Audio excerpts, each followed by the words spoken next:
Welcome to the YIF application walkthrough video. In this video, we'll go over some of the key sections in the application and also help you with some questions that you might have as you're filling out the application form. You will have instructions at the start of each section in the application form. We urge you to look through that in detail. It will give you a good sense of what the team expects in terms of information from your side. Also, for some questions, you will see a small I to the right. Please click that and you will get additional information on what we are looking for that particular question. For example, for your 12th grade, for your academic score, we're looking at best of 4 subjects. In 10th grade, we're looking at best of 5 subjects. These are information that you will find if you click the I button. Within academics, we also have an additional courses section. Please put in information about any academic engagement that is not already covered within your undergraduate or professional postgraduate experiences. These could typically be any sort of online courses that you might have done on popular platforms like Coursera, edX, etc. Or it could be offline courses, for example, language study, a diploma or a certificate course in a musical instrument or dance form. Within academic section, you would see honors and awards. What we look for here is honors and awards directly tied to your academic degree. For example, if you have received a particular scholarship to study part of your program. This is also the space where you can put in any research papers in a peer-reviewed journal or any working research projects that are ongoing. You can put in this information. Do note that this is not the space to put in any awards that you might have won at an internship or any recognition you might have received in a full-time work engagement. Now we come to the professional experience section. This is where you put in information about any internships that you might have done or any full-time work experience if that applies to you. Do only highlight your top 3. We leave it to you. It need not be the most recent, just 3 engagements that are most meaningful to you. You do have the opportunity to put in other information in the upload section. We do require a 1-page CV as well from you. We are curious to know the kind of work you've done at these engagements, so do fill in that information and also the duration, and if you've left a work experience, do include the reasons for leaving that particular work engagement. Now we come to the non-academic activities and engagement section. This is a section that usually applicants struggle with. I do want to reassure you that it need not be just ECAs that you won awards for or have certificates for. We're interested in anything that you might have a sustained engagement with. Maybe you enjoy baking and you've done that for years and you bake for your friends and family. That works for us. It could be something that you have engaged in your local volunteering club. It could be an engagement at your college club or society. Again, here we want you to pick your top 3 engagements.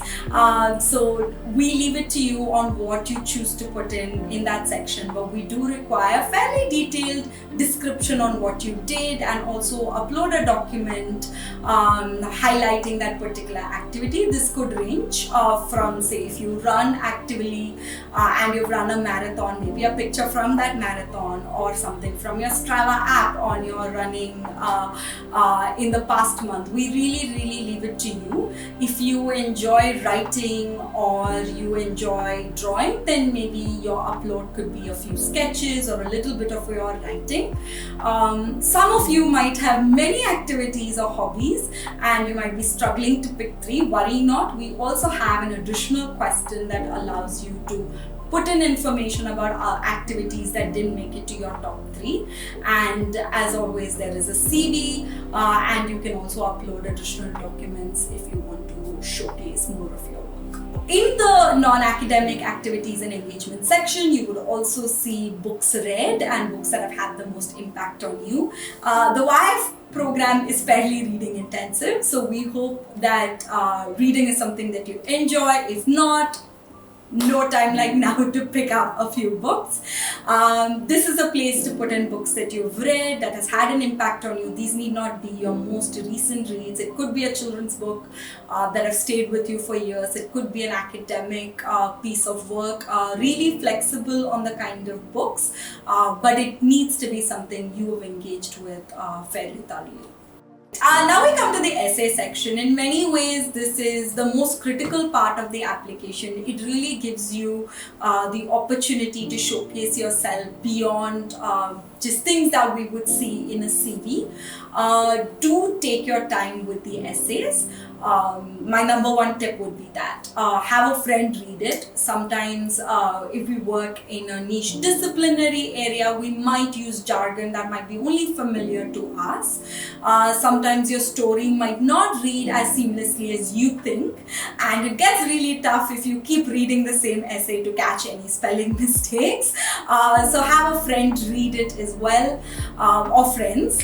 And most of our essays do have multiple parts to the question, so do make sure that you address all parts of the question.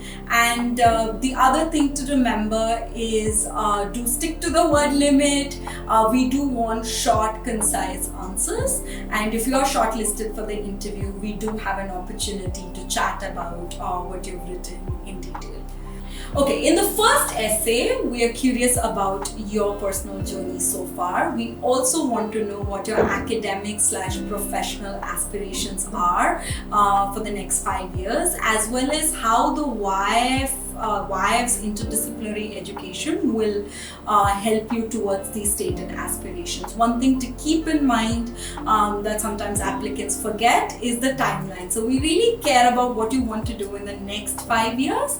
You might have your long-term goals that you want to know, what you want to do in 20 years, but here we really want you to stick to next 5 years. And when we say how the YIF's interdisciplinary education will support in that, we expect you to do a little bit research about the program. Do look up our coursework. You can look through our website. We always put in content also on our social media, and come in for some of our offline or online sessions to know a little bit more about the program, and that would really help you in answering this question in the detail that we would like to see. A couple of things to keep in mind for this particular question is you can decide who your students are. It could be children, it could be peers. Really, you can define who that class is, what that classroom space looks like. We don't need you to teach a topic that you're an expert in, but we really would like you to pick a topic that you have an interest in, especially if you're shortlisted for the interview. This could be very well a starter conversation. In the third mandatory question, we would just like you to ask a question that is not already answered on our public domain and you're very curious about it. Tell us why that particular question. So keeping it pretty open-ended, I don't want to give in too many hints for this question, and we've already seen some very exciting responses for this question. The next question is an optional one. It is only relevant to candidates who either have a gap period of more than 1 year or in their academic or professional journey, or have applied to the YIF previously. In the first case of a gap period, if you have a cumulative gap period of 1 year over your entire academic or professional journey, you can skip this question. Typically, candidates who have gap periods, it could be time taken off to travel, it could be preparation for a competitive exam, health reasons. We just would like to know, because it would give us a better sense of your candidature beyond what the CV already tells us. If you've applied to the YIF previously, we're very curious why you're still interested in the program, and also if in any significant ways your candidature has changed.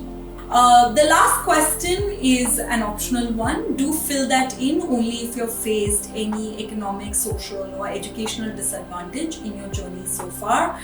Do not use this space to fill in any additional extracurricular activities or engagement. To stick to what the prompt says. We do receive a lot of emails about the letter of recommendation.